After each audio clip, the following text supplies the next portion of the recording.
Oui, sur le basculement entre une société qui juge sur les personnes et une société qui juge pas sur le statut inné et une société sur le statut plus acquis. Oui, je travaille beaucoup là-dessus en ce moment sur les archives du Louvre. Oui. Donc là, il y a vraiment des points de bascule, surtout dans la période, c'est-à-dire que dans la thèse, je travaille sur l'histoire du Louvre, une histoire sociale et culturelle du Louvre avec Jean-Marie Schaeffer et Georges Garello. Et donc l'expérience vécue au sein d'une institution qui incarne un changement de société au moment de la Révolution française, puisque le musée du Louvre ouvre le 10 août 1793 pour la célébration du 10 août 1792. Et on voit, en fonction du statut des personnes, enfin, on voit une évolution dans le jugement, c'est assez fascinant. Ben donc ça, vous Entre allez peintre pouvoir... et sculpteur, déjà, c'est... Voilà. Vous allez pouvoir relire vos archives à la lumière de cette question. Oui, mais vous offrez une boîte à outils là qui est absolument considérable. Tant mieux. On voit aussi la différence parfois des contradictions dans les considérations, les interactions qui sont censées être régies par les différences de statut. Je vois par exemple le jeu qu'il y a entre Dominique Vivant-Denon, Jacques-Louis David et Napoléon Bonaparte, où, si vous voulez, Dominique Vivant-Denon est au-dessus de l'ensemble des artistes, puisqu'on est dans un régime très centralisé, et donc en tant que directeur du musée du Louvre, il est le ministre de tous les artistes. Mais face à David, il bute à un problème relationnel que David peut parler directement avec l'empereur. Et donc là, il y a des... Grâce à son talent, c'est-à-dire grâce à une qualité personnelle. Alors que Vivant-Denon il l'écrit, c'est ça qui est fascinant, c'est écrit, ce que vous dites statutaire. est écrit. Voilà, je peux d'habitude parler aux artistes, mais face à Jacques-Louis David, je ne peux rien. Voilà. Jacques-Louis David parle à Napoléon. Là, on voit bien, voilà. Alors, la seule chose avec laquelle je ne suis pas d'accord, mais c'est parce que c'est un raccourci, je ne dirais pas qu'une société valorise ou attribue, parce que je fais toujours attention, sociologie pragmatique, de bien travailler à partir de ce qui se passe effectivement. Or, une société, je ne sais pas ce que c'est pas une personne, c'est pas un être agissant, c'est en fait simplement un contexte. Bon. J'ai dit ça. Oui, mais c'est pas grave, c'est un raccourci, mais c'est tout à fait compréhensible, mais j'en profite pour préciser que c'est très important de pouvoir dire que dans telle ou telle société, telle ou telles actions sont plus facilement possibles, valorisées, etc. Mais c'est dans une société, c'est-à-dire dans ce que Norbert Elias appelle une configuration, c'est-à-dire un certain contexte spatio-culturel, qui rend plus ou moins possible certaines choses. En revanche, les sociétés en elles-mêmes ne sont pas des êtres agissants, parce que ce ne sont pas tout simplement des êtres. Ce sont, encore une fois, des situations, des contextes faits à la fois d'institutions, de personnes, de passé, de toutes sortes de choses. Mais dire qu'une société ferait telle ou telle chose nous interdit de regarder précisément qui fait quoi, à quel moment, de quelle façon, avec quelles ressources. Et c'est pour ça que la sociologie pragmatique est très importante, parce qu'elle nous oblige à ne pas dire n'importe quoi, et à ne pas faire des inférences sauvages qui n'apportent pas grand-chose en fait à la compréhension. Mais ne vous inquiétez pas, je comprends tout à fait qu'on fasse des raccourcis en disant, et ça m'arrive aussi de le faire, mais j'essaye chaque fois de me corriger, ce ne sont pas les sociétés qui évaluent, ce sont les sociétés par leur configuration, rendent plus ou moins possible, plus ou moins acceptable, plus ou moins légitime tel type d'évaluation, mais en elles-mêmes, elles ne font rien. Voilà.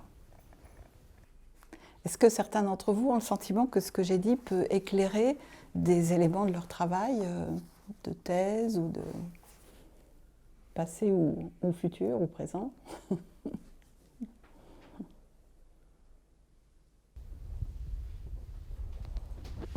J'ai une question dans ce sens-là. Je m'intéresse beaucoup à la question des scientifiques, de ceux qui légitiment les décisions prises, qui notamment devraient, en théorie, être guidés par des questions très concrètes et rationnelles d'un point de vue de ce qu'il faut le faire. Mais pourtant, dans les cas, par exemple, des comités scientifiques, sur lesquels on a déjà parlé un peu, est-ce que vous pensez que, en fait, les valeurs personnes peuvent jouer un rôle dans les décisions prises aussi, notamment dans ce qui est lié au prestige de certaines personnes qui vont soutenir un argument ou dépit de l'autre, des choses comme ça?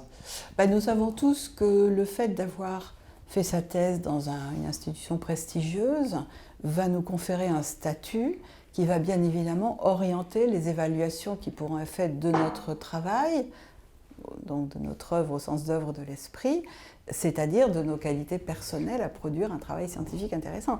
Et donc, si l'on observe ce qui se passe concrètement, et on a pu faire ce genre d'observation dans les comités, moi j'ai beaucoup observé des comités d'évaluation, parce que c'est un matériau magnifique pour ce genre de choses, eh bien on voit bien comment les évaluations qui sont faites de la qualité d'un dossier scientifique, par exemple, sont une intrication très très serrée entre des prises qui renvoient aux qualités personnelles de l'œuvre produite, qui elle-même renvoie aux qualités de la personne. Alors, les qualités personnelles de l'œuvre, son originalité, son inventivité, sa plausibilité, sa capacité à être irréfutable, etc.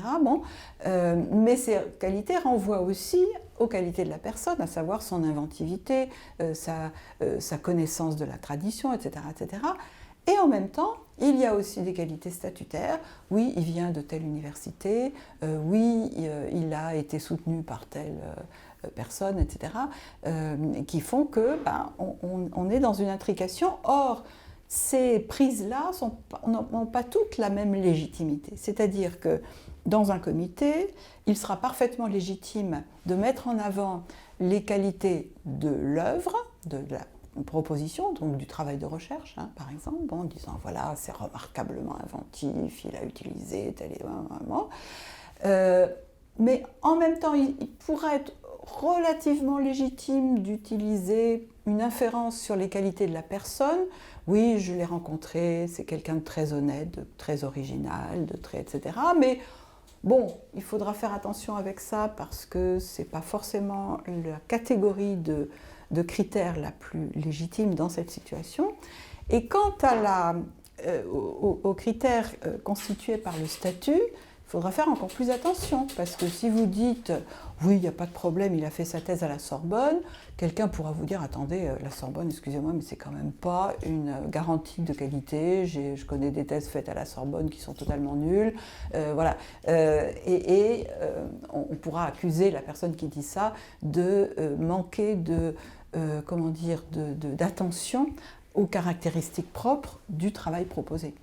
Donc on a toute une hiérarchisation de ces critères, disons, qui forment la différence entre ce que j'ai appelé les valeurs privées et les valeurs publiques. C'est-à-dire que selon les contextes, il y a des valeurs que l'on pourra expliciter, d'autres qui pourront être parfaitement utilisées comme des critères, mais que l'on n'explicitera pas. Par exemple, dans un comité de recrutement d'un chercheur au CNRS, il est hors de question qu'un des membres du comité dise « Putain, qu'est-ce qu'elle est mignonne, celle-là, on va la prendre. » Bon. En revanche, au bistrot du coin où le comité se réunira ensuite informellement pour prendre un verre, on pourra dire « Ouais, on est content de l'avoir aidée, en plus elle est charmante. » J'espère que ça se fait plus quand même. J'espère aussi, mais de fait, certains types de qualités personnelles, on le sait très bien. Là, j'ai un peu exagéré pour le CNRS, mais pour des recrutements de personnes dans le privé, par exemple en entreprise, c'est quelque chose qui peut arriver encore beaucoup. Voilà. Donc on a une hiérarchie des critères et des valeurs qui peuvent être absolument effectives parce qu'elles sont utilisées de fait pour évaluer, peuvent ne pas être légitimes dans un contexte professionnel ou un contexte public. Revenons à Jane Austen, le bon caractère et les revenus suffisants. Le bon caractère, c'est parfaitement légitime dans un contexte interactionnel de type matrimonial. Oui, on aimerait bien que le mari soit sympa et donc il est légitime de le dire. En revanche, parler de la fortune du fiancé alors qu'on est censé être mu par l'affection, l'estime, l'admiration, etc., c'est un peu plus compliqué. Voilà. Donc on voit comment cette différence entre valeurs privées et valeurs publiques, qui est une différence contextuelle, renvoie donc à des types de qualités statutaires ou personnelles qui sont très inégalement possibles à activer selon les contextes. Alors tout ça, c'est des choses que nous savons intuitivement. Vous voyez, quand je donne des exemples, vous hochez de la tête parce que vous reconnaissez des choses que vous savez, mais en même temps, ça n'a jamais été formalisé. Et c'est cette formalisation que j'ai essayé de faire dans ce livre, c'est-à-dire faire ce que font les grammairiens lorsque ils explicitent les règles du langage, les règles du bien parler. Ils mettent noir sur blanc des règles que nous savons tous appliquer sans savoir quelles elles sont précisément. On l'apprend un peu à l'école, le sujet, le complément d'objet direct, le verbe, etc. Mais toutes ces règles de la vie sociale, grâce auxquelles nous pouvons évoluer parmi nos collègues, nos confrères, nos amis, etc., sans commettre d'impair, comme on dit, eh bien, ce sont des règles que nous avons intériorisées, que nous avons assimilées, sans les avoir jamais apprises de façon explicite via un enseignement. Et c'est exactement ce que Erving Goffman, qui est un de mes sociologues préférés, a fait avec les règles implicites de l'interaction.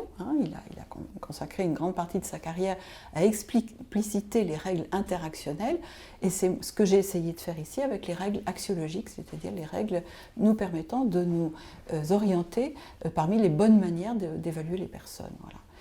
Donc, mon souci, évidemment, c'est que j'ai toujours peur qu'on me dise « oui, mais tout ça, on le savait déjà, c'est évident, etc. » Bon, mais il me semble qu'on le sait sans le savoir et qu'il est bon que ce soit explicité. De même qu'on sait sans savoir que, la façon dont nous devons conjuguer les verbes, les adjectifs, etc. Je trouve que ce n'est pas inutile de connaître ces règles implicites que nous suivons tous, parce que nous avons appris à vivre dans une langue et appris à vivre dans une société. Vincent ? Oui, j'ai une question qui résulte du fait que je ne voudrais pas faire de faux pas. Est-ce que la distinction, notamment, que vous faites dans le livre entre qualité personnelle et qualité statutaire peut être pertinente si elle est appliquée à ce que vous avez développé par ailleurs dans votre article, les objets personnes, non pas aux personnes, mais aux objets qui, par leur substitualité, ne sont plus des choses, mais deviennent des personnes, comme les œuvres d'art. Ah, oui, est-ce que l'œuvre en elle-même, est-ce qu'il est pertinent d'appliquer cette distinction et d'autres distinctions du livre ?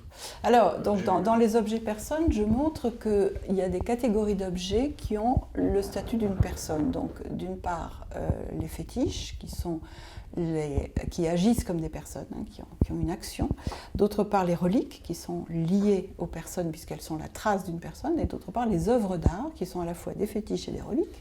Elles agissent sur nous, elles produisent des émotions, des sensations, et elles sont en même temps la relique de l'artiste qui les a produits, et qui sont traitées d'une façon analogue par l'insubstituabilité. C'est-à-dire que dans les trois catégories, on considère qu'une œuvre d'art n'est pas substituable par une autre, une relique par une autre et un fétiche par un autre. Bon, le doudou du bébé, qui est un fétiche, si vous lui donnez un autre objet, ça ne marchera pas. Bon.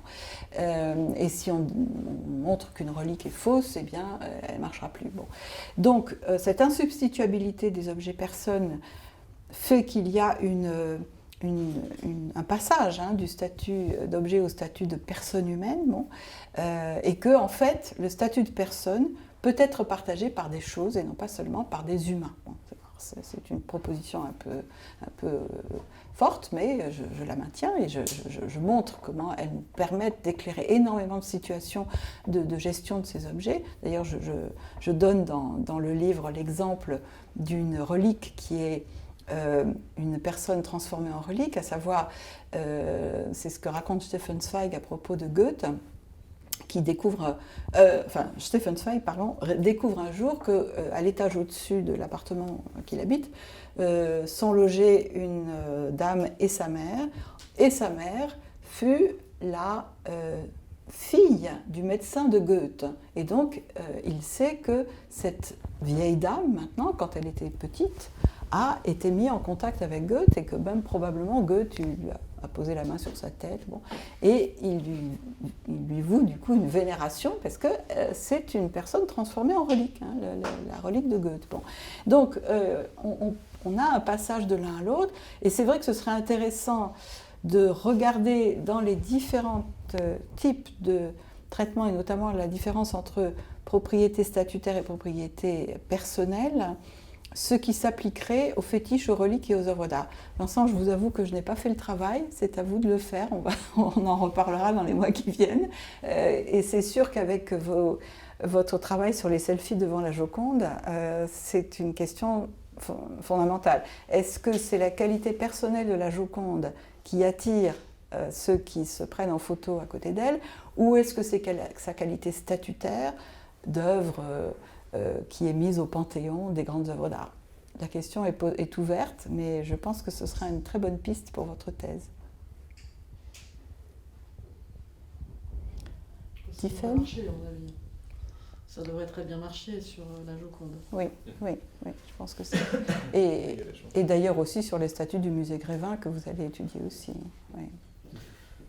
Moi, je voulais bien dire un mot. Oui, sur cette insubstituabilité de certains objets, inversement, les personnes peuvent vite devenir substituables les unes aux autres dans certains contextes. Donc, il y a cet échange des propriétés entre objets et sujets. Absolument. Il y a des... Alors, moi, j'ai lu ton livre aussi. J'ai été tout à fait convaincue par les 2 premières parties et la description, la grammaire, etc. Beaucoup moins par la dernière. Ouais. Dont tu as précisé qu'elle était plus politique, et effectivement elle est plus politique, et dans sa récusation qu'elle fait de la sociologie critique, à mon avis un peu défensive, et du coup forçant un tout petit peu la question du mérite comme valeur. Ouais. Et donc, étant donné que ça va avec aussi une société contemporaine qui est fortement concurrentielle dans ses modalités de visibilité, de mise en avant des personnes, etc. Je trouve que ça va dans le sens de cette concurrentialité qui est celle de la société libérale contemporaine, et que je trouve ça politique, voire même idéologique. Et je m'inscris en faux avec les analyses de cette dernière partie. Donc, je voulais quand même te le dire, parce que évidemment, tu poses la question de la réception, etc. Moi, j'ai ressenti ça. Bien sûr. Alors que dans ton premier livre, qui était plus dans un sens qui s'en tenait plus à ce que tu fais ici dans les 2 premières parties, effectivement, ça nous donne des outils importants pour formaliser ce qu'on sait déjà, et puis en effet, pour regarder le réel sans nécessairement l'interpréter tout de suite. Ouais. Mais voilà, donc je voulais juste te dire... C'est sûr que c'est plus que la dernière partie, je pense que c'est le dernier chapitre, qui est plus polémique en effet, mais que j'ai essayé alors de maintenir sur un plan purement épistémique. C'est-à-dire que j'ai essayé, c'était très compliqué, de ne pas traiter des controverses autour du mérite en prenant parti dans la controverse, c'est-à-dire est-ce qu'il faut croire au mérite ou pas, est-ce qu'il faut accepter le mérite comme un critère ou pas, mais en essayant de montrer comment certains de mes collègues opèrent, à mon avis, des contresens, font des fautes de raisonnement sur la notion de mérite et sur la notion d'égalité, d'une part en traitant le mérite comme un fait plutôt que comme une valeur, c'est-à-dire en ne voyant pas que le mérite est une valeur qui nous sert de critère pour évaluer indépendamment de la question de savoir s'il est effectivement réalisé, si c'est un fait ou pas. Donc ça, c'est une première indistinction qui entraîne, à mon avis, encore une fois, des fautes de raisonnement, une difficulté de certains de mes collègues à voir ce qui est vraiment en jeu dans cette question du mérite. Et d'autre part, l'autre faute de raisonnement, j'en ai parlé tout à l'heure, consiste à penser que l'égalité est forcément synonyme de justice, ou plutôt que la justice est forcément synonyme d'égalité et l'inégalité d'injustice, alors même que les acteurs déploient une compétence extraordinairement sophistiquée pour ouvrir la notion d'équité ou de justice au-delà de la valeur d'égalité à d'autres valeurs ou à d'autres critères. J'utilise critères comme un synonyme de valeur lorsqu'on est en situation de choix, c'est la même chose, à savoir, donc je le redis, l'ordre, le besoin, le mérite et la chance. Et ça, ce sont des critères qui avaient été mis en évidence par des travaux de psychologie sociale que j'avais déjà utilisés pour l'épreuve de la grandeur. Et franchement, indépendamment même de notre position par rapport à la question de savoir s'il faut privilégier le mérite au risque d'imputer à des qualités personnelles ce qui ne sont que des qualités statutaires, à savoir la chance d'être né dans un milieu privilégié, hein, c'est la critique que font les contempteurs du mérite, ou bien si il faut maintenir la valeur de mérite comme étant ce qui permet de viser une égalité des chances et éventuellement de se donner les moyens concrets de faire en sorte que le mérite des individus soit récompensé, hein, en gros c'est l'alternative. Bon. Moi il me semble qu'on peut, donc sans prendre parti dans cette alternative politique, dont vous avez bien compris où est ma position personnelle, mais j'ai essayé de ne pas donner de position personnelle dans ce... Je sais, ça transpire, mais pourquoi ça transpire? Et c'est une question très intéressante. C'est qu'il me semble que là, on peut baser sur la démonstration de faute de raisonnement des positionnements, des choix normatifs. Hein. C'est-à-dire que là, on voit comment une faute de raisonnement amène à des choix normatifs qui sont, quelle que soit leur validité du point de vue politique, mais qui sont erronés du point de vue épistémique. Voilà. C'est ce que j'ai essayé de faire, alors j'y ai peut-être pas réussi, mais pour moi c'était très important d'arriver à démontrer sur un plan proprement épistémique que le choix de disqualifier le mérite comme critère légitime d'évaluation des personnes est un choix basé sur deux fautes de raisonnement, confusion fait-valeur d'un côté et réduction de la justice à l'égalité de l'autre. Voilà. Et de façon absolument non normative. Alors, c'est compliqué dans un contexte aussi tendu du point de vue normatif, c'est-à-dire aussi dur du point de vue politique, c'est compliqué d'essayer de travailler un sujet comme ça en restant sur le plan épistémique. Voilà. Alors, je veux bien qu'on le relise ensemble attentivement. Bon, j'ai essayé de ne jamais donner prise à une imputation de choix politiques normatifs, mais d'en rester sur le plan de la démonstration d'erreurs de raisonnement. Bien évidemment, si j'ai tellement eu à cœur de faire cette démonstration, c'est que, à titre personnel, j'ai une position là-dessus, qui transpire évidemment. Mais j'espère que ma démonstration peut être considérée comme valide sur le plan épistémique, indépendamment de ses conséquences sur le plan politique. Et apparemment, j'y ai pas complètement réussi. Si, sans doute, mais enfin pas pour moi, parce que justement c'est un peu trop serré et défensif, c'est-à-dire qu'à plusieurs reprises, que tu fais pas dans les autres livres, tu dis je vais rester dans le cadre de la neutralité axiologique. La quatrième de couverture, il y a écrit en toute neutralité. Là aussi, c'est défensif, c'est-à-dire que tu te doutes bien. Mais parce que je suis très attaquée là-dessus, tu vois. On est dans un contexte polémique. Moi, je suis en effet en désaccord avec ce qui transparaît du positionnement dans la dernière partie, parce que je trouve que tu soulèves des choses très importantes, c'est-à-dire qu'effectivement, cette question équité, justice, etc., je trouve que c'est une question extrêmement importante, mais qui ne renverse pas la position adverse. Là, le problème, c'est que c'est polarisé. Et cette polarisation, qui est celle des débats aujourd'hui, et qui est en fait notre drame dans les communautés de réflexion, de pensée, etc., eh bien, je trouve, en tout cas pour moi, dessert le propos. C'est-à-dire que il y a eu quand même des très très grands travaux sur la méritocratie, sur le mérite. Il n'y a pas que des gens qui se font des erreurs de jugement. Tu vois. Oui, mais si tu veux, les très grands travaux consistent essentiellement à montrer... Moi, je parle pas de Bourdieu forcément, tu vois, tu as le droit d'être en opposition avec Bourdieu, mais je veux dire, moi, je suis pas sociologue, donc je peux pas... je prends pas position par rapport à une certaine épistémologie de la discipline. Mais évidemment, étant spécialiste de littérature, je travaille sur les mondes sociaux et les représentations sociales. Et tu cites beaucoup la littérature, tu l'utilises d'ailleurs c'est très intéressant la manière dont on fait usage. Mais justement, ça nous introduit dans un univers de valeurs qui est quand même beaucoup plus complexe que celui des citations que tu donnes de Gilles Jacob et du Festival de Cannes, etc.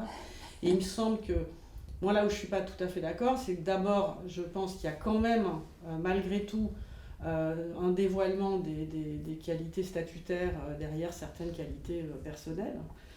Ça n'explique pas tout, je ne réduirai pas ça à tout. Et deuxièmement, je trouve que la valorisation du mérite et la hiérarchie qu'elle induit, parce que le mot hiérarchie apparaît aussi beaucoup dans les derniers chapitres, eh bien, obéit à une sorte de fuite en avant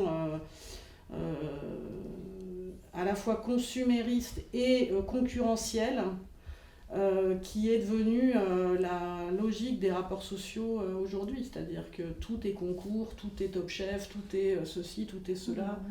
Et du coup, voilà, à la fois, je suis sensible au fait que tu introduis de la différence et de la subtilité, mais après, tu en fais un système. Oui, alors, pour ma défense, si je peux dire, le problème, c'est que j'arrive dans une question qui est déjà totalement polarisée, tu vois. Donc, la polarisation est une contre-polarisation et c'est très difficile d'arriver là-dessus en n'étant pas défensif parce que ma position est une position totalement atypique, elle est paradoxale. Aujourd'hui, par rapport à la sociologie actuelle, je tiens une position qui est très marginale, qui est très atypique et qui est très attaquée, notamment sur la question de la neutralité. Donc évidemment, ça me met dans une situation où je ne peux pas dire certaines choses sans en même temps dire pourquoi je l'ai dit, pourquoi je ne dis pas autre chose. Tu vois, rhétoriquement, ça oblige un peu à ça.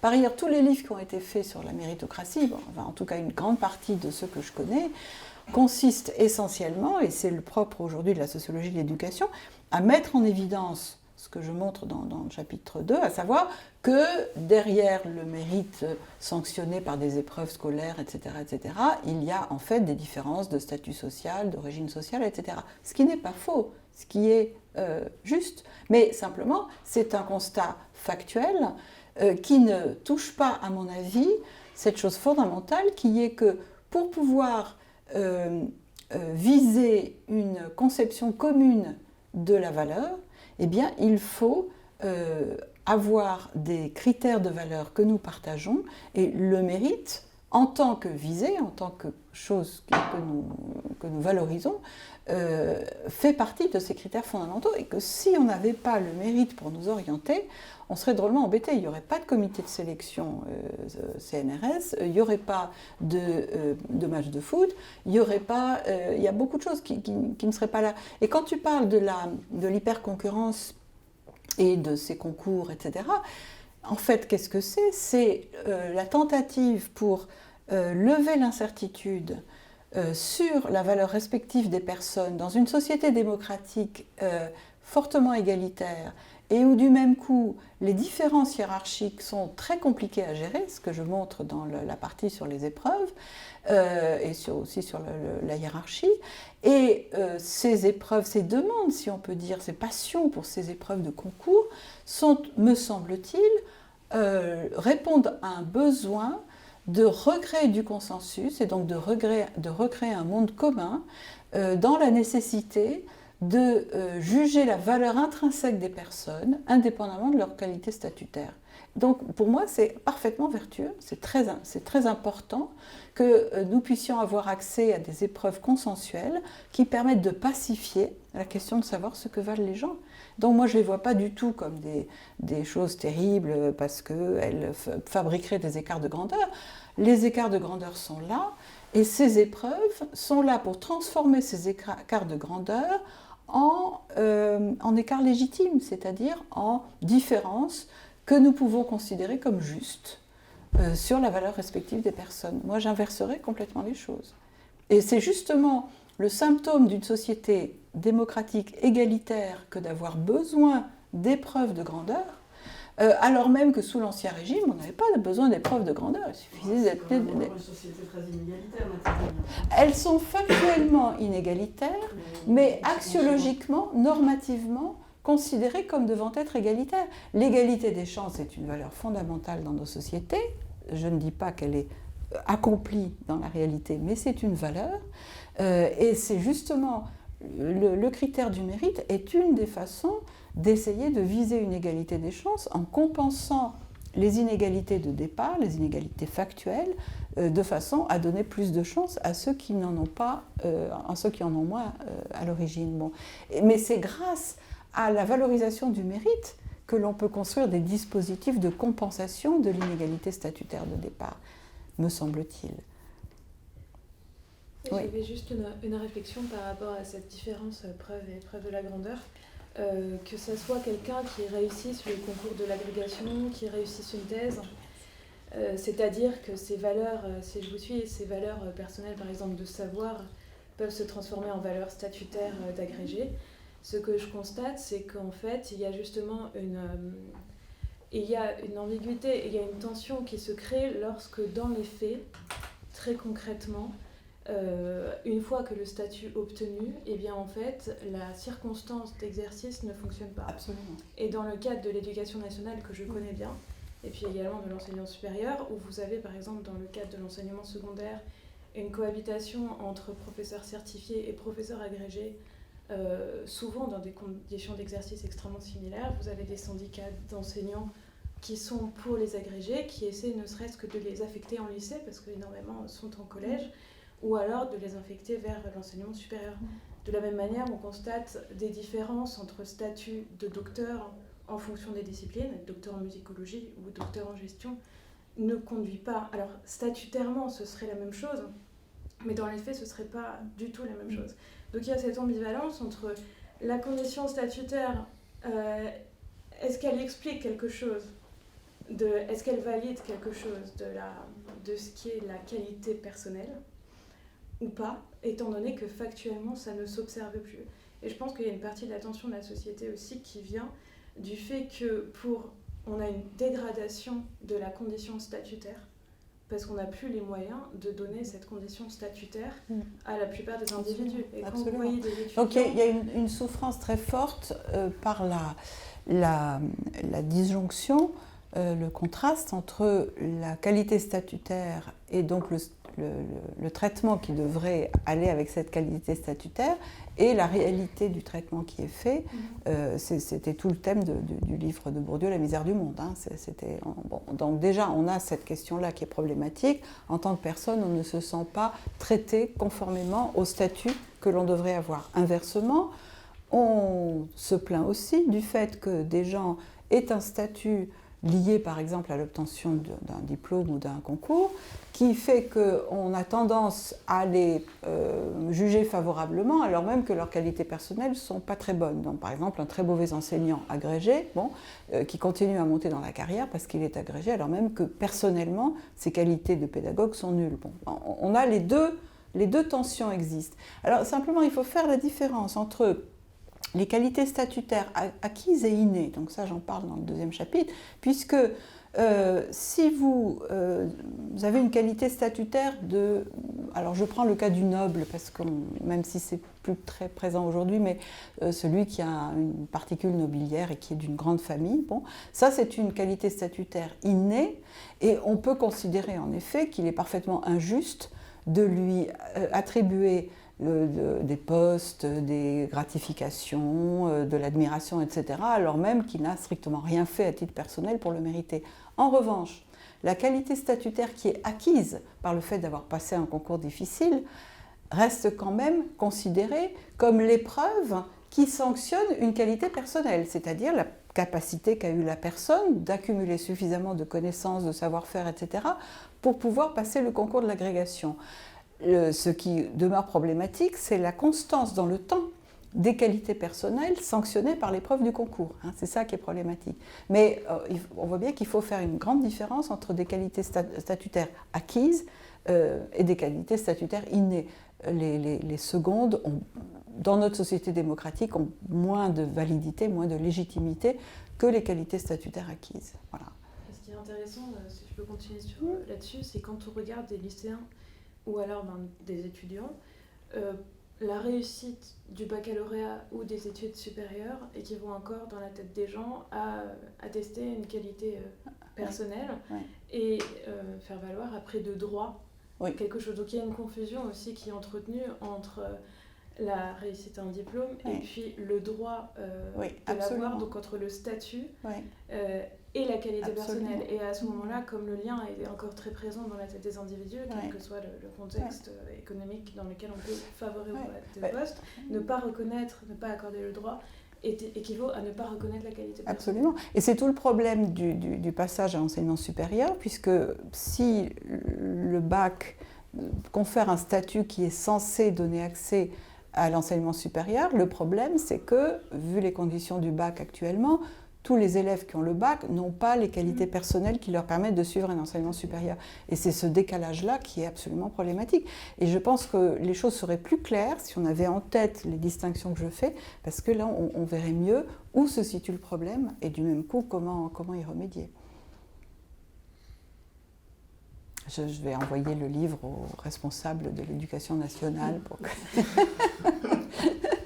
pour qu'ils puissent faire des réformes plus intelligentes. Bon, je plaisante, mais moi j'adorerais que ce type de livre aide les décideurs à mieux orienter leurs actions. J'essaye de pratiquer une neutralité axiologique aussi ferme que possible, ce qui ne m'empêche pas de souhaiter ardemment que les acteurs s'emparent de ce que j'écris pour pouvoir modifier les choses. C'est d'ailleurs un de mes souhaits. Voilà. Mais pour qu'ils puissent s'en emparer utilement, il faut que le travail scientifique qui a été fait soit juste. Voilà. Et un travail scientifique qui serait orienté par des jugements de valeur préalables, à mon avis, ne serait pas juste. Et c'est comme ça que j'ai essayé dans le dernier chapitre de faire la part entre mes jugements de valeur et mes jugements scientifiques, avec toute la difficulté que ça implique dans un monde archi-polarisé, quoi. Voilà. Bon. C'est vrai, merci de tes réponses et merci pour tout ça. Voilà, merci de votre attention.